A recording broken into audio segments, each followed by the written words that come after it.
उमरिया धोखे में बीत गए। एक वन में एक कबूतर और कबूतरी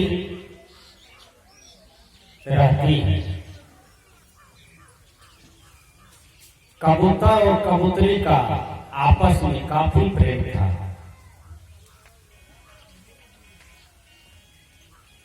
इतना प्रेम था कि एक क्षण के बिना कबूतर कबूतरी के बिना नहीं रह पाते थे और कबूतरी कबूतर के बिना नहीं रह पाती थी।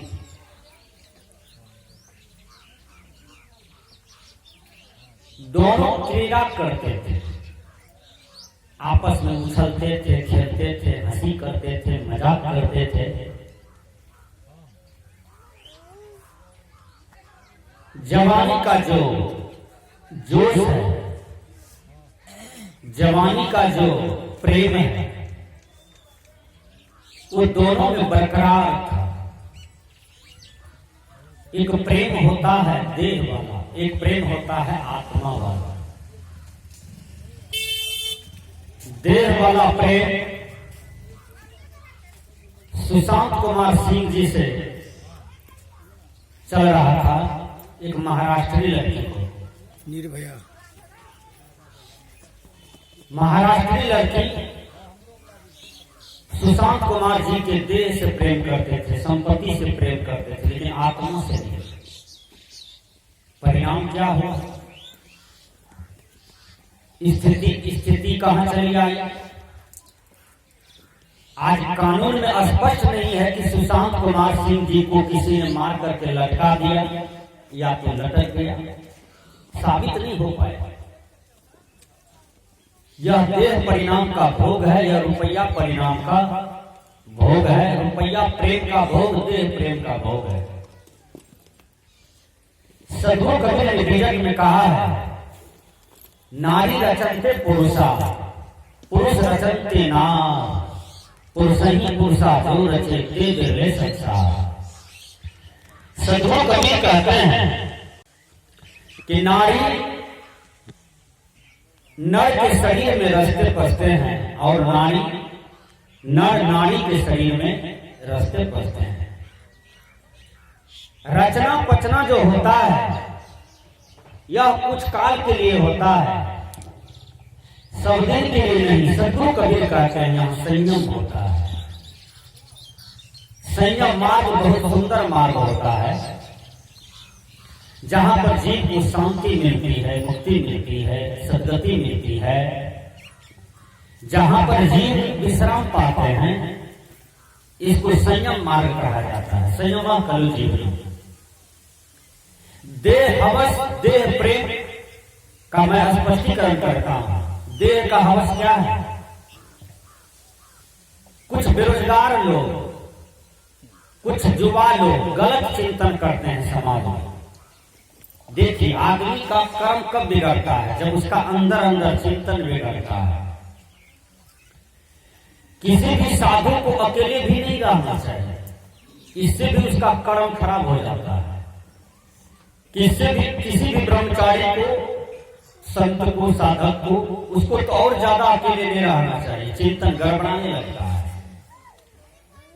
साधुओं की जमात में रहना चाहिए, संतों की जमात में, ज्ञानियों की जमात में। योगियों को कहाँ रहना चाहिए? अध्यापकों की जमात में, गुरुओं की जमात में, विद्वानों की जमात में, समझदारों की जमात में युवक को रहना चाहिए। इंग्लिश के विद्वान ने कहा, the young see life is full of joy, the weak see life full of sorrow. अर्थात जवान बोलते हैं जिंदगी मजा लेने के लिए है, बुजुर्ग बोलते हैं जिंदगी दुख का घर है। वास्तविक रूप में सोचा जाए, जिंदगी न तो दुख का घर है, न तो मजा लेने के लिए है। जिंदगी है जीवन दाता, सेवा करने के लिए। महात्मा गांधी चौक चौराहे पर आ गए, आपके घर में उसका कैलेंडर टांगा हुआ है। भारत देश को कौन पूछे, समूचा विश्व उसका कैलेंडर चलाया, मूर्ति चलाया, हर रोड पैरा पर मिलता है। क्यों? उनके कर्म ने उसको जन जन में लाके खड़ा कर दिया। विनोबा भावे जो गरीब का भाई बना, अमीरों से जमीन मांग मांग करके गरीबों में वितरण कर दिया और अपने लिए एक कट्ठा भी अपने नाम पर नहीं लिए। विनोबा भावे की सेवा विनोबा भावे को अमर कर दिया। जीसस अमर हो गए, कन्फ्यूशियस अमर हो गए, न्यूटन अमर हो गए, इलियस अमर हो गए, रूसो अमर हो गए। बड़े बड़े शुभचिंतक, वैज्ञानिक, समाज सुधारने वाले, भौतिक रूप से आध्यात्मिक रूप से व्यवस्था समुच्चय करने वाले, उनके नाम भी अमर है। भौतिक क्षेत्र का कम योगदान नहीं है। आध्यात्मिक क्षेत्र में शांति आती है तो भौतिकवादी लोग सुख को सजा दिए हैं। आज देखिए किसी के मकान में प्रवेश कीजिए, बड़े बड़े घर में, तो इतने इतने सामान देखने को मिलते हैं। आपको आश्चर्य लगेगा कि कितना भाड़ा सजा पड़ा है, कितना मनी का खर्चा हुआ होगा, कितना रुपया खर्चा हुआ होगा। कोई कमी इस रूम में नहीं देखता। तो भौतिकवादी जो होते हैं तो भौतिक पर रिसर्च चल रहा है, खोज चल रहा है, आगे बढ़ते जा रहे हैं। और अध्यात्म में भी हमारे संत महापुरुष कमी नहीं रखे हैं। रात दिन नए नए पद गाते हैं, भजन गाते हैं, प्रवचन देते हैं, आपके समाज में शांति का उपदेश देते हैं, तो यह भी कम नहीं है। तो युवकों को चिंतन यदि गड़बड़ा जाएगा तो सब चीज गड़बड़ा जाएगा, कर्म गड़बड़ा जाएगा। कुछ बेरोजगार युवक अनेकों प्रकार से भ्रमित रहते हैं, चलते रहते हैं, कुशल बस 4 लड़का चिंतन बना लिया। बहन प्रियंका रेड्डी रोज आती है जाती है क्लिनिक में, डॉक्टर की काम करती है, मवेशी बीमार है उनको ठीक करती है। बहन प्रियंका रेड्डी प्रकृति में इतना सुंदर शरीर बना, गोरी, देखने में सीता का शक्ल है, सुंदर कपड़ा है, घर की बड़ी बेटी है, घर की व्यवस्था देखती है, संभालती है, भाई नहीं है, माता पिता का सेवा करती है, वेतन से ईमानदारी पूर्वक जीवन जीती है। प्रतिदिन अपनी स्कूटनी को लगाती है एक जगह, वहां से फिर किसी भैंस को पकड़ करके क्लिनिक पर जाती है, फिर आती है स्कूटनी पर चढ़ करके घर आती है। एक रोज 9 बज जाता है, 9 बज गया, देर हो गई। स्कूटनी के पास आया बेरोजगार लड़का, खुरापाती दिमाग का लड़का, चिंतन बिगाड़ने वाला, समाज के दिल दिमाग बिगाड़ने वाला। वह नजर दे दिया स्कूटनी प्रतिदिन किसका लड़का है, तो देखा लड़की का लड़का है। प्रतिदिन जुगाड़ में रहता था कि लड़की को बलात्कार करना है। जुगाड़ करते करते उस पर ध्यान देते देते एक दिन सफलता की सीढ़ी पर आती है। बहन प्रियंका रेड्डी को रात 9 बज गया, क्लिनिक में देर हो गया। 9 बज करके कुछ मिनट में स्कूटनी के पास आती है तो देखा टायर पंचर है दोनों। वो चारों मनचला लड़का आया जो पंचर कर दिया था, जान के कहा कहाँ जाओगे, कहा कि हमको हैदराबाद जाना है। का गाड़ी का पंचर देख रहा हूँ, कहा हाँ भैया पंचर तो है, दुकान खुली हुई है क्या, का नहीं, एक दुकान खुला हुआ होगा। आप मेरे बहन के समान हैं, हम लोग भाई के समान हैं, स्कूटरी दीजिए, चलिए मेरे साथ, वहां दुकान है। लड़की विश्वास कर ली बात। कुछ ऐसे बाणी है मधुर कैंची, मधुर बाणी में जहां की कैंची रखा हुआ, जहां की तलवार रखा हुआ, उसको भी परखना चाहिए। अब कुछ कर्कश बाणी है, शुद्धि बाणी है, 2-2 4 बाणी है, सुनने में बुरा लगेगा लेकिन हितकर हो जाता है। बड़ी मिठास के साथ लड़के लोग पटिया करके पोलिटिक्स दे करके गाड़ी ली, उसको साथ चलने को कहा, लेकिन एक लगा आगे गई तो इसको भय होने लगा कि अकेली हूँ, 4 लड़का है, कहीं किसी प्रकार की अप्रिय घटना हो जाए मेरे साथ। बहन को फोन लगाती है, छोटी बहन, कि 9:15 बज गया है और हम यहाँ पर हैं, स्कूटरी पंक्चर है, कुछ लड़के लोग निवेदन करते हैं कि आगे दुकान है, चलो बना देंगे। बहन कहती है तुम गाड़ी को छोड़ दो, कोई वैन पकड़ करके, बस ट्रक पकड़ करके चले आओ, गाड़ी छोड़ दो। कहा नहीं, मुझे कल क्लिनिक पर सवेरे आना है। कहा फोन पर बने रहो, बस 2 मिनट का अंतर हुआ, उसके बाद मोबाइल छीना चला जाता है, मोबाइल ऑफ हो जाता है। और उस लड़की को जंगल में ले जा करके 4 लड़का मुंह में कपड़ा ठूस करके, नाक में कपड़ा ठूस करके इतना बलात्कार किया कि मर गया। मरने पर भी बलात्कार करते रहा और करते करते बहन प्रियंका रेड्डी को मौत का घाट उतार दिया। इतने काम नहीं किया, यह कर्तव्य करके उसके बाद 10 बजे रात में एक लड़का वहां से फूटता है, गैलन लेकर के जाता पेट्रोल पंप, वहां पर से पेट्रोल लाता है 5 किलो और बहन प्रियंका रेड्डी की देह पर छीट दिया और आग लगा दिया। उस लाश को जला कर दिया, चेहरा बिगाड़ दिया, सूरत बिगाड़ दिया। यह स्थिति है आपके भारत देश का। अब आप सोच सकते हो, भारतीय होने का आपको गर्व था।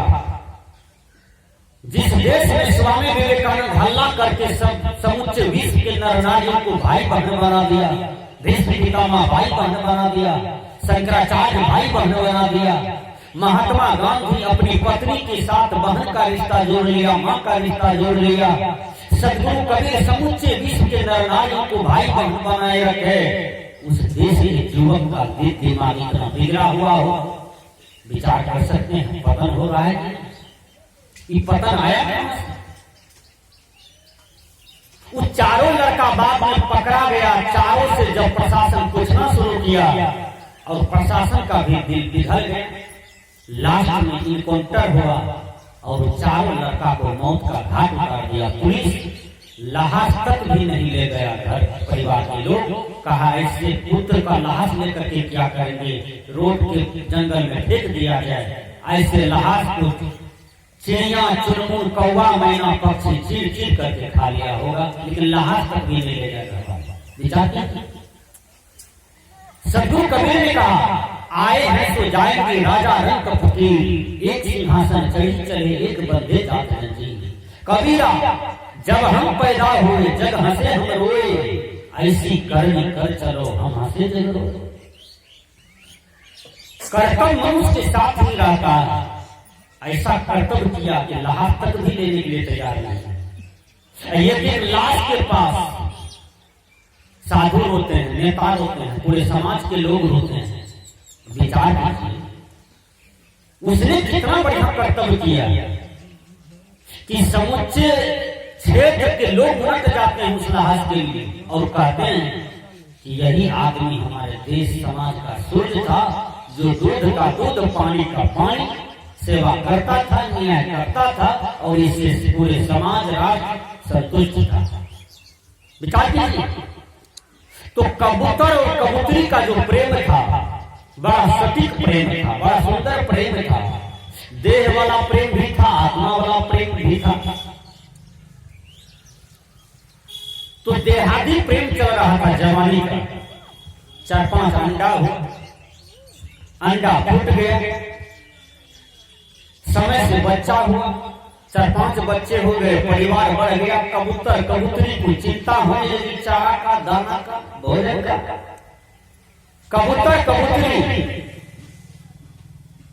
अब दूर जाने लगे चारा लाने के लिए।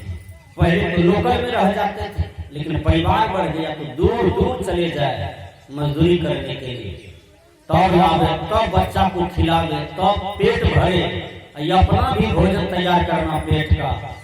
बड़ी दिक्कत से बच्चा को पोसे। परिणाम क्या हुआ, एक दिन बहेलिया आया, चारों बच्चा को जाल में बजा करके जा ही रहा था, तब तक कबूतरी आ गई। कबूतरी देखती है कि मैं तो मजदूरी करने गई थी और मेरे बच्चे तो कान के गाल में पड़े हैं। जिस बच्चा के लिए मैं भोजन लाने गया था वो बच्चा तो कान के गाल में है। अब ये भोजन क्या होगा, ये मेहनत क्या होगा, ये मजदूरी क्या होगा। कबूतरी खूब रोती है, हे भगवान, हे भगवान, हे परमात्मा, हे खुदा, तूने क्या किया मेरे साथ। ये चारों बच्चा को इसने पकड़ रखा है, जाल में बधा लिया और ये मार देंगे, ये झटका के पका के खा लेंगे। हे परमात्मा, मेरे ही सामने मेरे बच्चा चिल्ला चिल्ला करके मरेंगे। हे गुरु, तुम कहाँ पर हो? मेरी रक्षा करो, मेरी रक्षा करो। कबूतरी खूब रोती है और रोते रोते बेचारी को होश नहीं रही, वह भी उस क्रूर बहेलिया के जाल में गिर गई और कबूतर उनको भी बजा, बहेलिया उनको भी फंसा लिया जाल। विचार कीजिए, आधा घंटा के बाद कबूतर आते हैं। कबूतर देखते हैं कि मेरी पत्नी प्राण से प्रिय बच्चे, कलेजा के टुकड़े बच्चे सब रो रहे हैं बहेलिया की जाल में। सब कहते हैं हे परमात्मा बचाओ, हे गुरु बचाओ। लेकिन कबूतर कहते हैं अपनी भाषा में कि छोड़ दो, मैंने तुम्हारा क्या बिगाड़ा, तुम मेरे बच्चे को छोड़ो, पत्नी को छोड़ो। लेकिन बहेलिया एक भी बात सुनने को तैयार नहीं। कबूतर सोचा कि मेरे बच्चे तो मर जाएंगे कुछ ही क्षण में, पत्नी भी मर जाएगी और मैं अकेला जीवित नहीं रह पाऊंगा। वो क्रूर बहेलिया के जाल में कबूतर भी बेचारा अचेत होकर के गिर गया। और जब गिर गया तो देखिए परिणाम क्या होता है। उस सबको बहेलिया क्या करता है? झटका करके पका करके मचा करके खा पी लिया और अपना पेट भर लिया। ठीक यही दशा है जीव का। मैंने कहा उमरिया धोखे में बीत गए। यह जीव का धोखे में उम्र बीतते जा रहा है। ठीक वही कबूतर और कबूतरी की तरह। परिणाम, जब मनुष्य बाल अवस्था में रहता है तो खेलता है, कूदता है, उंगली पकड़ करके चलता है, कुछ पढ़ता है ABCD क ख, कुछ और होश होता है तो फिर भी खेलता है, पढ़ता है। जब जवानी में आता है तो देखिए उनकी शादी होती है। जब शादी होती है कभी उसके अंदर में कबीर साहब का ज्ञान नहीं है, बाबा मीही का ज्ञान नहीं है, रविदास का ज्ञान नहीं है, तुलसीदास का ज्ञान नहीं है, जीने की कला नहीं जानता है, व्यवहार की कला नहीं जानता है। तो फिर उसको क्या होता है जानते हैं? वह कई बच्चे बच्चियों को जन्म देते हैं और बच्चे बच्चियों से उसका परिवार का बढ़ोतरी होता है।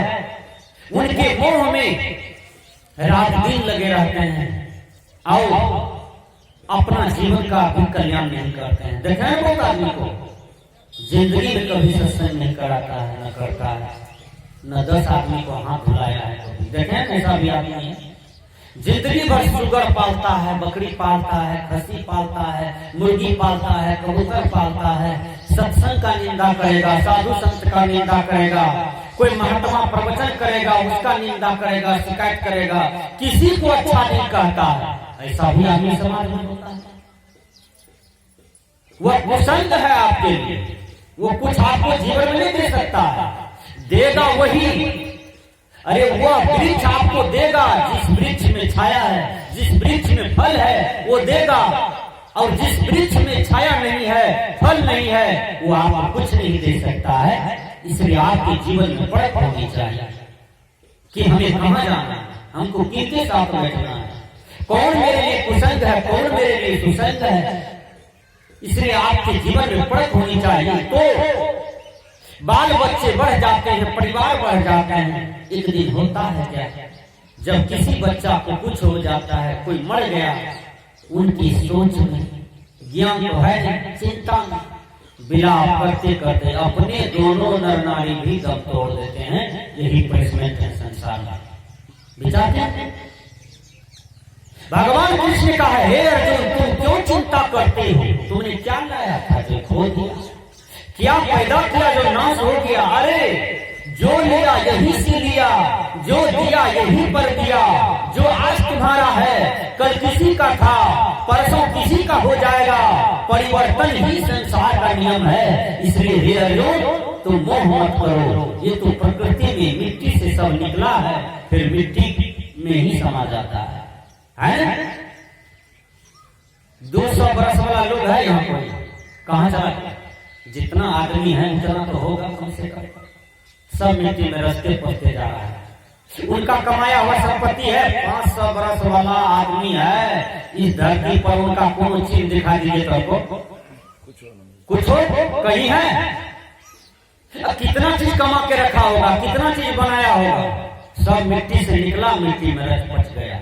ओशो ने कहा ढेर मिट्टी का हर आदमी है, बात मरने पे होता यही है, या तो कब्र बनेगी जमीन पे या चिताओं में जलना पड़ेगा। यह शरीर की दुर्दशा, गारो फेंको जलाओ, यही होता है। आत्मा की सदगति, आत्मा का कल्याण जहां बैठे 9 दिन से 10 दिन से 12 दिन से, ये संतों के संरक्षण में, संतों के सानिध्य में क्या मिला? कुछ तो मिला होगा बीजन पाठ से, पदावली के पाठ से, महात्मा जी के प्रवचन से। इतने जो संत महापुरुष आपको भजन के द्वारा सेवा किए, कुछ तो अनुभव किए होंगे, कुछ तो परिवर्तन होना चाहिए, बदलाव होना चाहिए। केवल सुनते मत जाइए।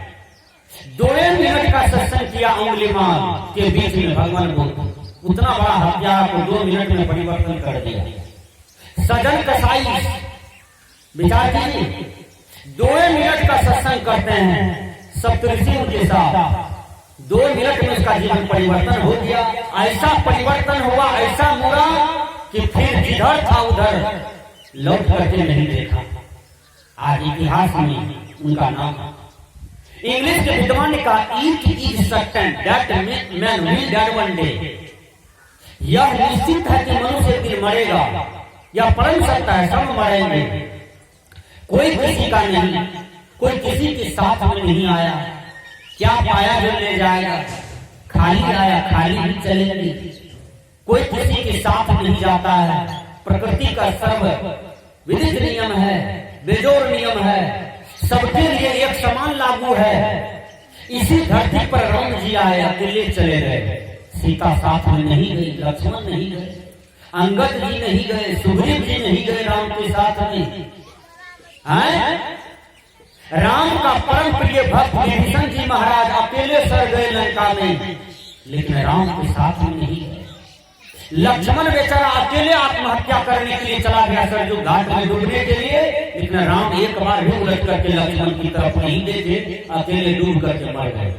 बेचारा सदगुरु कबीर कहते हैं कि हे मानव, तुम जो इस मायावी प्राणी पदार्थ को देख करके रात दिन फूले नहीं समाते हो, खुशी नहीं समाते हो, इसको समझो कि एक जीने की साधन है। इतना मानते चलो, रोटी कपड़ा मकान जरूरी है। सदगुरु कबीर भी विजय में दर्शाती हैं, साईं